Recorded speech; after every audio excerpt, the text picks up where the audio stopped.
Bueno, el asesinato de un rabino en Miami Beach causa un alto grado de preocupación en la comunidad judía y en todos aquellos que ven con suspicacia este asesinato. Vamos a hacer contacto con la policía del condado Miami-Dade en solamente unos minutos para que nos ponga al tanto de lo último de esta investigación. Por otra parte, el estado de salud de Alan Gross se deteriora y algunos creen de que el gobierno cubano, el gobierno castrista, está haciendo su mejor intento para tratar de provocar a través de él que le devuelvan a los espías cubanos radicados, presos en cárceles de Estados Unidos. Por otra parte, aumenta la tensión en Venezuela. Mañana hay un congreso. Vamos directamente a Venezuela a hacer contacto con los líderes del movimiento estudiantil para que nos cuenten qué es lo que pueden esperar los venezolanos y el mundo entero de este congreso que se va a celebrar mañana. Y mientras tanto, aquí comenzaron ya las elecciones anticipadas. El nivel de votación, como siempre, lamentablemente, bajísimo. Pero mientras esto sucede, el GERA le ha dado a conocer, como ya lo anticipáramos el domingo, un informe acerca de las boletas de ausentes y algunas de las personas electas en estos momentos que en el pasado estuvieron investigadas por manejar pues este tipo de boletas. O sea, todo esto y mucho más aquí en Prohibido Callarse.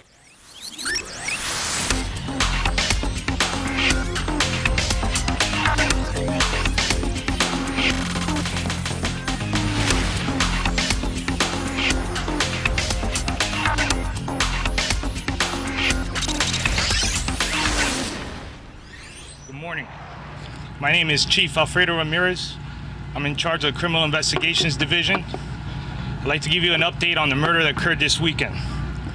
On Saturday, August 9th, 9 in the morning, Rabbi Yosef Rakskin, who had come down from Brooklyn, New York to meet with family, was on his way to temple to observe the Sabbath. Prohibido Callarse, yo soy Roberto Rodríguez Tejera. Efectivamente, la conferencia de prensa se realizó esta mañana. El asesinato ha creado un alto grado de suspicacia, pero también de preocupación, no solamente en la comunidad judía aquí de nuestra área, sino en todos aquellos que le preocupan estos actos de violencia, específicamente cuando pueden estar motivados por el odio.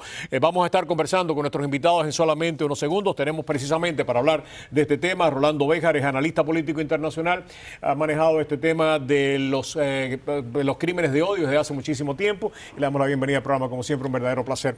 Y también está con nosotros Joe Guedes, experto en terrorismo y seguridad. Le queremos agradecer también a usted que nos acompañe en el día de hoy. Antes de pasar a ellos, vamos directamente a la policía del condado Miami-Dade. La vocera de este departamento que tenemos en línea es Elena Hernández. Elena, gracias por acompañarnos. ¿Qué se sabe de esta investigación?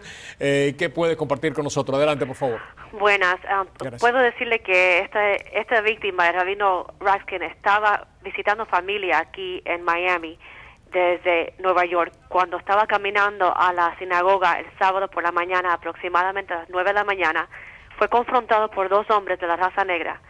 Los investigadores en este caso piensan que lo que sucedió, lo que pueden ver de evidencia, es que esto aparente ser un robo que obviamente terminó mal. No vieron ningunos testigos que vieron la altercación entre la víctima y los sujetos, pero sí sabemos que le dispararon a la víctima y él falleció en el hospital horas después. Los sujetos se fugaron a pie y ahora lo que los investigadores están haciendo es tratando de coger todas las pistas en este caso para tratar de quitar a estas personas de las calles. Elena, ¿hay evidencia y prueba de que se cometió un robo? Porque hasta ahora lo que yo tengo entendido que esto no estaba tan claro, de que el robo no se había podido contactar, o sea, afuera más allá de toda duda. ¿Han podido ustedes, más allá de toda duda, establecer de que hubo robo, de que al rabino se le robó algo? Bueno, aparentemente luce a este momento que fue un robo atentado. No saben si tenía alguna propiedad, porque en el día festivo del rabino, cuando iba caminando a la sinagoga, no pueden tener en esa religión ni su cartera ni nada de joyas puestos en ese día.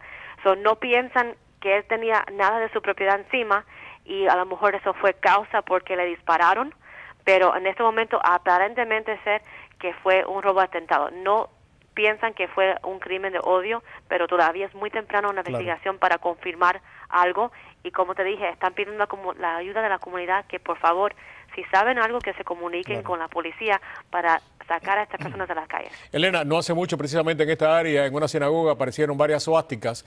De alguna manera podemos descartar de que las suásticas que aparecieron en esta área, en una de las sinagogas, pueden estar relacionadas con este crimen. ¿Podemos descartarlo? Como usted señala, todavía es demasiado temprano para descartar esta posibilidad. Es muy temprano ahora para descartar alguna cosa. Todo ahora todavía está fresco, está abierto a investigación.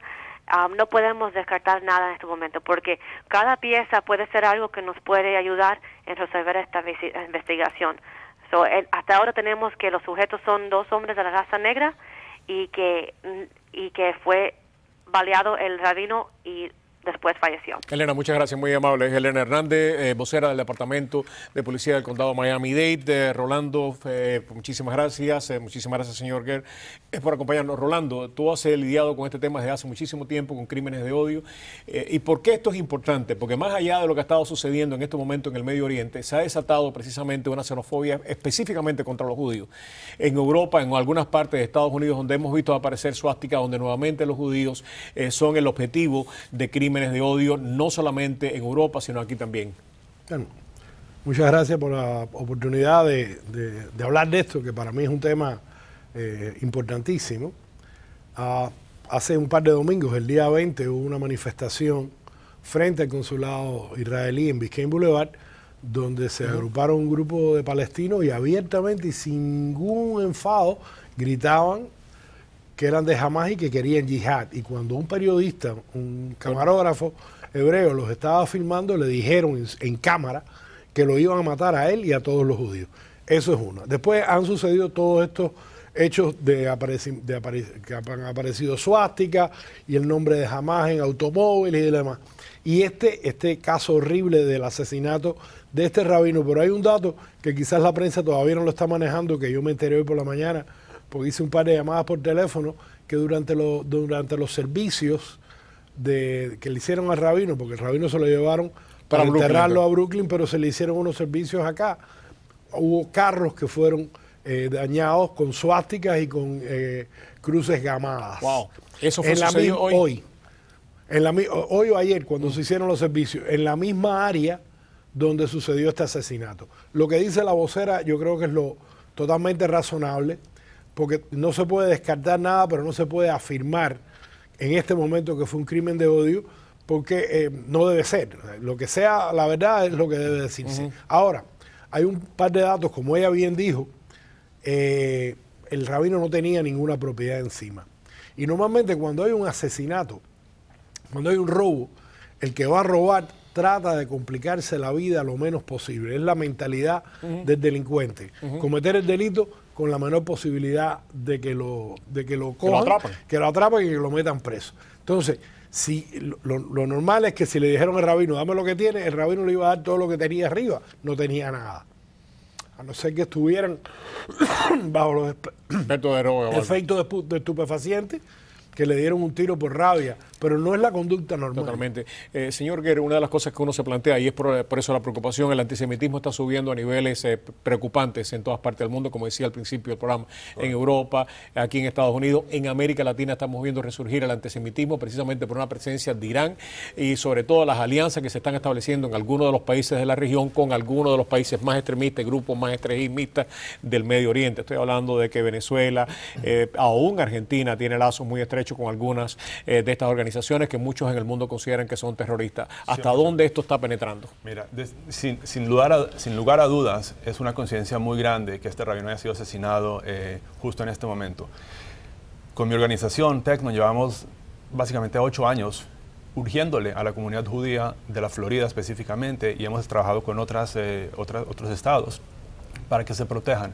Y tenemos, de hecho, una lista de acciones que pueden tomar en listoypreparado.com y con gusto les ayudaremos a protegerlas. ¿Por qué usted cree que hay que prepararse? Hay que prepararse por la razón siguiente, porque lo que hemos estado viendo en el último siglo, y por supuesto en el último mes, ha sido lo que es un camuflaje antijudío manifestado con una máscara anti-israelí. Entonces, ¿qué pasa?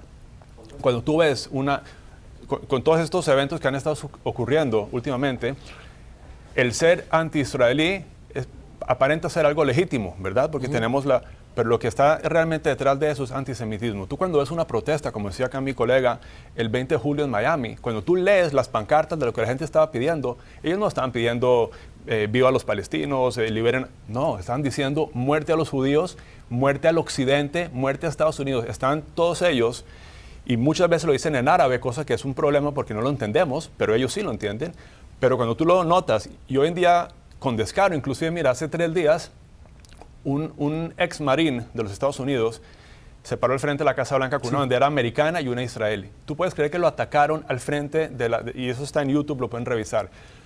Punto en corto, lo que yo quiero decir es básicamente hay un crecimiento. ¿Quién lo atacó? La supuesta manifestación enmascarada pro-Palestina, no es pro-Palestina, es anti-judía. Yo te voy a decir una cosa, yo tengo muchos amigos palestinos, yo pasé más de 10 años en Israel.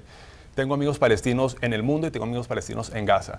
Ellos simplemente han sido, ¿cómo es la palabra? Hijacked, utilizados por Hamas, que es un grupo fundamentalista islámico. Ahora, una cosa te digo, Roberto, el fundamentalismo islámico empieza con retórica. ¿Qué pasa hoy en día? Con el Internet, su mensaje se riega por todo el mundo. Entonces empieza con palabras en manifestaciones donde la gente dice, maten a los judíos, maten al occidente, que es nosotros aquí en Estados Unidos. De ahí pasa a acciones, esvásticas, asesinatos, acoso. Mira lo que ha pasado en Francia, en Inglaterra, bueno, donde pongas el dedo ha habido. Entonces, ¿qué es lo que pasa? Que es realmente o sea, la gente aquí en el occidente que dice que estos pobres están siendo ciegos, están jugando el juego de estos fundamentalistas islámicos que realmente son el peligro número uno al mundo hoy en día. Antes de pasar a la policía, quisiera preguntarle a Rolando. Rolando, mucha gente dice precisamente lo que estaba diciendo él. Israel no permite críticas porque cualquier crítica que se le haga a Israel es percibida como antisemitismo. ¿Es legítimo criticar a Israel? ¿Y cuál es la diferencia entre criticar a Israel de una manera legítima y básicamente esconder esa crítica en un antisemitismo? ¿Cuál es la diferencia? El problema es que la línea es extremadamente finita. Ajá. La línea entre criticar legítimamente, no hay un lugar en el mundo donde se critique más a Israel que en Israel. El propio Israel.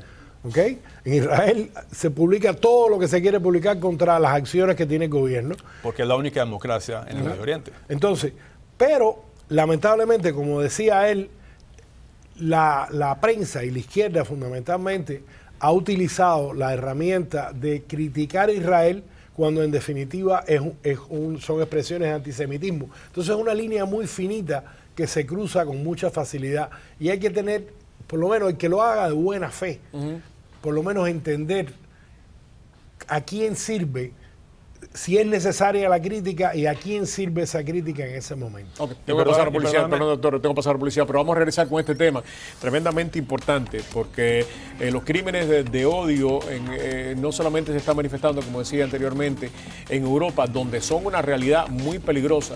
En Francia, en Alemania, en algunos países de Europa, ya esto se está manifestando de una manera muy crítica y algunas organizaciones judías consideran que este es el reto más serio que han tenido muchísimos años los judíos en todas partes del mundo, donde más que atacar al gobierno de Israel, los judíos son los que están atacados. Y esa es la diferencia, yo creo, fundamental. Se debe diferenciar al gobierno de Israel del pueblo judío, y eso hay mucha gente que no la diferencia. Vamos a publicidad y vamos a regresar con un tema muy cercano a nosotros también, que queremos incorporarlo a este debate, que es el tema de Alan Gross. Publicidad y regresamos aquí en Prohibido Callarse.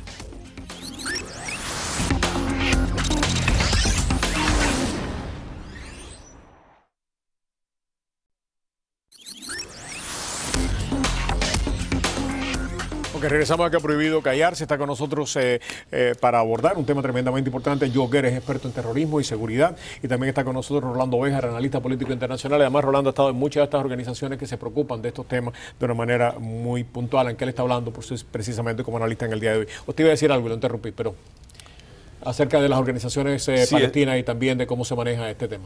Correcto. Estamos diciendo que Cuando tú dices que la línea entre Israel y los judíos, o la crítica contra Israel o los judíos es muy fina, yo no estoy tan de acuerdo, porque no es tan fina, porque yo como ciudadano de Estados Unidos, ¿por qué tengo que sufrir físicamente inclusive por algo que está pasando en otro país, verdad? Entonces yo creo que ¿se debe criticar a Israel o no? Es lo que no le entiendo. O sea, ¿lo que usted quiere que se debe criticar a Israel es lo que no entiendo o no se debe criticar? Cada país debe criticarse por sí solo, pero tienes que dejar afuera a lo que es la religión de ese país. Totalmente de acuerdo, es lo que decía anteriormente. Me parece que hay una diferencia entre criticar a Israel por sus políticas, al gobierno de Netanyahu, que el debate dentro de Israel es extraordinariamente fuerte. Hay manifestaciones contra Netanyahu continuamente. Y confundir la crítica al gobierno de Netanyahu con a los judíos Yo insisto en que la línea es muy fina, claro, entre lo que es criticar una medida que el gobierno actual de Israel cumpla a criticar y a utilizarlo como medida antisemita. Claro. Porque dejó de estar de moda después de la Segunda Guerra Mundial y después del Holocausto, ser abiertamente antisemita. Eso dejó de estar de moda. Lamentablemente está volviendo a estar de moda. Empezaron con chistes en la alta sociedad inglesa.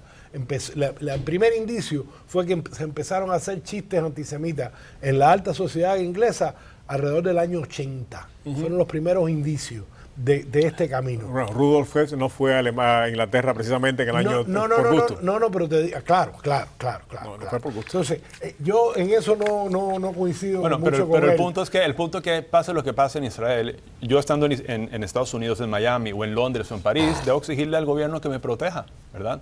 Porque dice que te tiene que proteger de contra los terroristas. Por supuesto. Soy un ciudadano del país donde estoy y necesito protección y no pasar. Ahora, una cosa, otra vez, creo que es muy importante acá diferenciar y entender que lo que estamos viendo es un antisemitismo que también tiene elementos clásicos, pero también tiene gravemente elementos de fundamentalismo islámico. Hamas es un grupo terrorista, fundamentalista islámico, no diferente que ISIS, que lo estamos viendo cuando está acribillando a los pobres cristianos en Siria, no diferente a Boko Haram, mira lo que está haciendo con las niñas. ¿Dónde están las protestas? ¿Dónde está el mundo? ¿Verdad? ¿Y qué es lo que está pasando? Yo creo que con Boko Haram ha habido una respuesta bastante grande, o sea, yo creo que se movilizó la comunidad internacional, quizás no en la medida que se ha movilizado en esta cuestión, pero creo que se ha movilizado. Permíteme abordar un tema. Yo no la vi y solo una cosita para que lo pienses. Yo no vi en ningún lado manifestaciones o hubo un bombardeo, por ejemplo, hace 2 días de Estados Unidos, finalmente atacaron, ¿verdad? Yo no he visto manifestaciones en ningún lado contra los cristianos de Estados Unidos. Pero lo que está pasando con Alan Gross. Bueno, yo hablé con... Permite que aborde el tema, pero me parece que es importante precisamente en el contexto de estas cosas, ¿no? Yo hablé con Judy la semana pasada. Judy es la esposa de él. Ajá. Okay. Y porque vi que en la prensa habían salido algunas cosas, ella estaba muy triste. Está muy triste y está muy preocupada. Y hay un elemento que para mí tiene una importancia tremenda. Desde que Alan cayó preso, nunca permitió que sus hijas fueran a visitarlo. Como muchos presos de todas partes del mundo que tratan de evitarle el sufrimiento a sus familiares y se sacrifican y le dicen que no vengan a verlo. Y por primera vez él permitió que su hija menor fuera a verlo. Y Judy me contó que el encuentro está muy deprimido, ha perdido la vista del ojo derecho, tiene una imposibilidad, camina con mucha dificultad por problemas que tiene en las caderas, ha seguido bajando de peso y además está en una depresión extremadamente profunda, convencido de que, y lo expresó, que él no cree que la vida tiene valor vivirla encarcelado. Y esto no lo habíamos hablado, no estaba pautado conversar esto contigo, pero me parece que tu opinión es importante en este tema. ¿Se debe de intercambiar, Alan Gross por los espías que están aquí en Estados Unidos? ¿Se debe considerar? Y tú eres experto precisamente en esta área de terrorismo y seguridad. ¿Cuáles pueden ser las consecuencias de este intercambio? ¿Y tú cómo lo ves? Te digo honestamente, no conozco a fondo el tema, entonces prefiero no dar una opinión. Pero si ya estamos hablando de presos, podemos hablar, por supuesto, del preso de muchos años que tenemos aquí, que se llama Jonathan Pollard, que, nuevamente, siendo judío, ha sido, yo creo que el único preso en la historia que lleva tanto tiempo sentado por un crimen supuesto que no tiene una magnitud que hubiera meritado. Para beneficio de nuestros televidentes, Pollard trabajaba en los servicios de inteligencia norteamericanos y fue condenado, creo que fue a 30 años de cárcel, ya ha cumplido más de 20 por espionaje. 25 ya. Precisamente por espionaje, todos los gobiernos de Israel, desde que esta sentencia se dictó, han pedido la liberación de este preso y todas las administraciones republicanas y demócratas que han pasado por la Casa Blanca se han negado a liberar como gesto de buena voluntad de Israel a este preso, que algunos consideran de que es una de las espinas en el costado de las relaciones entre Estados Unidos e Israel continuamente. ¿Se debe liberar, se debe intercambiar los espías por Alan Gross? Es un tema tremendamente difícil, ¿no? Esa respuesta depende a quien tú se la preguntes. Claro. Si tú se la preguntas a los familiares de los asesinados en el aire, te van a decir que no. Claro. Te van a decir que no. Si tú se la preguntas a los familiares de los tipos que están presos, te van a decir que sí. Si se lo preguntas a los familiares de Alan Gross, por supuesto que te van a decir que sí, porque lo que creen que con ello podrían liberar a Alan Gross. Ahora, en realidad, estos individuos han sido condenados y están bajo el sistema judicial norteamericano. De la única manera que pudiera haber un intercambio entre ellos es que Obama al final de su mandato les otorgue un perdón presidencial yendo por encima del sentimiento de los familiares de las víctimas. ¿Qué va a pasar? Yo no tengo la menor idea. Pero yo lo que sí creo es que el gobierno norteamericano tiene en sus manos, si quisiera no tratar a Alan Gross con la misma indiferencia que ha tratado a este marín que estaba preso en México por una tontería, si dejara de ser tan indiferente con sus ciudadanos en manos de otros gobiernos, comparar por una semana los envíos y los vuelos a Cuba, yo te digo a ti que Alan Gross está aquí en 24 horas en un jet privado. O sea, ¿tú crees que lo que se desea aumentar la presión para tratar de...? Por supuesto, es la única manera que ellos reaccionan. ¿Alguna vez han reaccionado a las buenas? En el caso de estos gobiernos, precisamente, y ahora no es el caso de Alan Gross, pero estos gobiernos reaccionan a la presión. Joe, o sea, ¿la presión tú crees que puede hacer de que de alguna manera esto cambie en el caso de Alan Gross? Nuevamente, yo no conozco el tema tanto, entonces prefiero no opinarte aquí.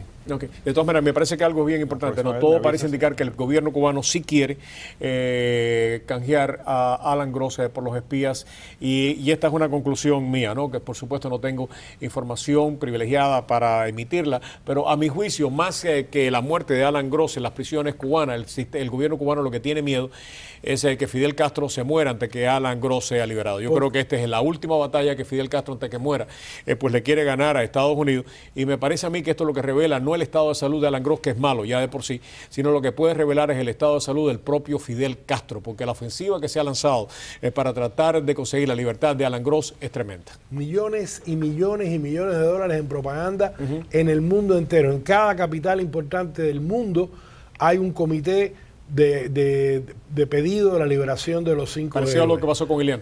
Exactamente igual, exactamente igual. Con los recursos que emplea en eso, podrían mejorar muchísimo las condiciones de vida de la población cubana, lo cual por supuesto no les interesa.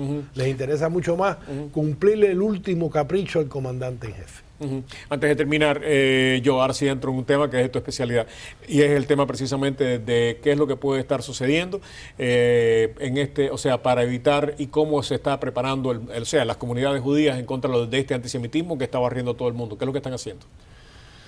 Bueno, es un fenómeno global, okay, lo estamos viendo por todo lado. Aquí en Estados Unidos tenemos la fortuna de que tenemos fuerzas de policía con las cuales contamos y confiamos en ellas, pero hay que recordar que ellos no pueden estar en todos lados a todo momento. Entonces es imperativo que las comunidades judías y de hecho también las cristianas, las iglesias, se protejan, abran los ojos, contraten una empresa que les pueda asesorar en cómo estar mejor protegidos y no lo dejen pasar, porque la amenaza está ahí y esas cosas hay que prepararlas de antemano. Nuevamente, nosotros tenemos un sitio web, listoypreparado.com, con material que puede ayudar a la gente. Qué bien. Una de las cosas, antes de concluir, Rolando, muchos, y me parece que insistiendo en lo que yo decía hace solamente un minuto, muchos musulmanes también se quejan de que hay toda pues una campaña en contra del mundo musulmán sin establecer diferencias, sin tratar de diferenciar que el radicalismo ha secuestrado a una gran parte de ese mundo y que no todos los musulmanes pues son ni terroristas ni hay que tenerle miedo. ¿Es justo esa crítica de algunos musulmanes? Bueno, yo trabajo como voluntario con el Anti-Defamation League, y una de las principales luchas que ha tenido el ADL después precisamente del 9/11 ha sido proteger a las comunidades musulmanas del racismo y de la violencia y de todas esas cosas. Pero sería un detalle muy bonito que esos musulmanes moderados, que no son fundamentalistas, y yo estoy de acuerdo contigo, una cosa es el Islam y otra cosa es el islamismo. Aunque lamentablemente el libro es el mismo y las instrucciones son las mismas. Pero las interpretaciones son diferentes. Pero las interpretaciones son levemente diferentes. Sería muy bonito que esa mayoría musulmana que está en contra de la violencia se manifestara con respecto a eso y condenara lo que sus hermanos están haciendo con la humanidad. Lamentablemente el silencio los hace cómplices. También sería muy lindo que el mundo se despertara y condenara a ese, digamos que es un 10%, por decir un número pequeño, ¿verdad? Yo creo que inclusive es menor, mucho menor. Pero hay que recordar, un 10% de la población musulmana que otra vez en su mayoría no es fundamentalista, un 10% serían 150 millones de radicales que te están dando dos opciones. Te conviertes al Islam o te corto la cabeza. Esas son las dos opciones. Entre más nos demoremos en entender eso, que no hay negociación con ellos y que hay que buscar una solución inteligente, más gente va a sufrir. Es que es un tema tremendamente difícil. Ojalá que pudieran regresar para abordar este tema, porque me parece a mí que lo que estamos viendo es el colapso precisamente con la salida de estos dictadores que mantenían un puño férreo a esta sociedad. Lo que estamos viendo es el colapso precisamente del Estado. Ni siquiera del gobierno. Los gobiernos no solamente es que estén cambiando, el Estado está colapsando precisamente por falta de una fuerza de cohesión. Y lo que estamos ante el secuestro de las instituciones por parte de los radicales, ante el vacío que se ha creado. Es un tema tremendamente importante. Muchísimas gracias, es un placer tenerlo por aquí. Gracias, Rolando. Como siempre, un placer tenerte aquí en el programa también. Regresamos en solamente unos segundos.